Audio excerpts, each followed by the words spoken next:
Managing coffee bushes well, whether Arabica or Robusta, can make the difference between an average income and earning a good living from your plot. If you can stump your bushes on a regular basis and prune each year, you can boost your yields and your income. It also helps at harvesting time by having cherries that are easy to reach. These are the tools you need: a pruning saw, secateurs, some alcohol spirit to clean the tools to prevent disease. Cleaning with the spirit stops the transfer of disease to another coffee plant. These tools, I make sure that they are sharp.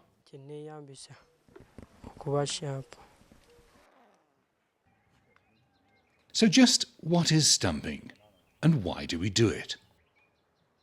Stumping is carried out on older trees which are not producing well, too many long branches, and not enough large cherries. Remember, you'll not get a crop for the first year after stumping.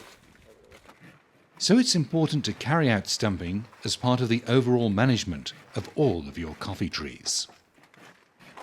Do not stump more than 1/3 of your trees at one time.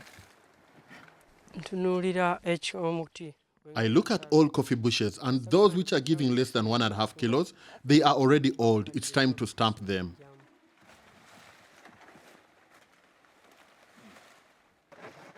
The cut should be at 45 degrees. This stops water collecting. You need to cut back to around 30 to 50 centimeters above ground.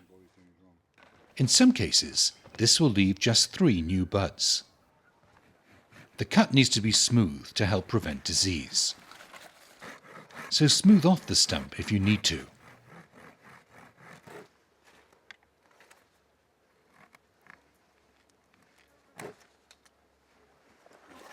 A year later, you'll see the renewed fresh growth and many more leaves. 2 years later, the bush will have many more big cherries and will be easier to pick.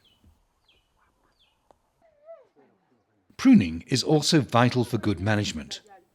It's best carried out at the end of the main crop harvest. Pruning is done every year.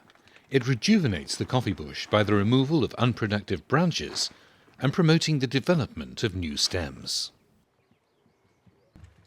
Use a pruning saw or sharp secateurs.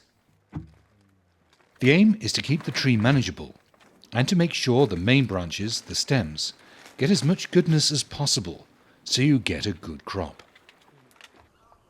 Keep the tree to a height of around 2 meters to make picking easier and to keep the number of stems to a maximum of 4.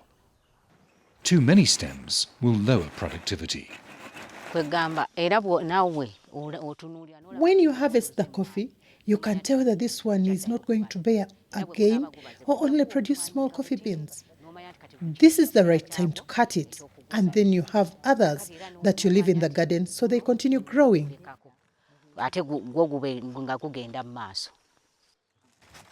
You also need to remove any suckers that are not well positioned or not wanted, and secondary and tertiary branches.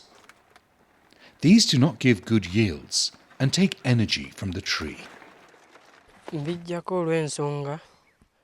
When there are many suckers, I remove them because the coffee plant will not be able to feed them all.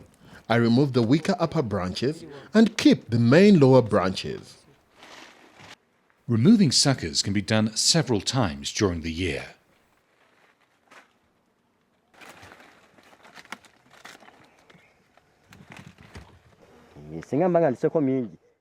The reason why I keep cutting some and removing them is so that the good branches will get enough nutrients from the soil and enough light to give them good quality yields.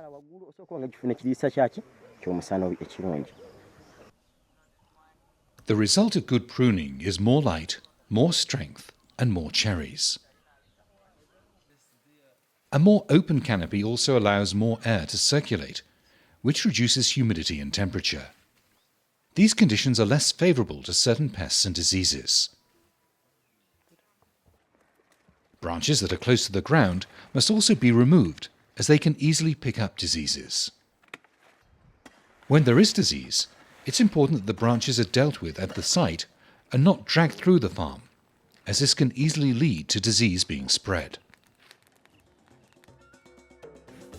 So remember, stumping needs to be an active part of the overall management of your coffee trees, so that you continue to regenerate them over the years. Only stump up to 1/3 of your bushes each year. Pruning is carried out on all of your trees once a year to maintain them in good order, give a good crop, and help prevent disease.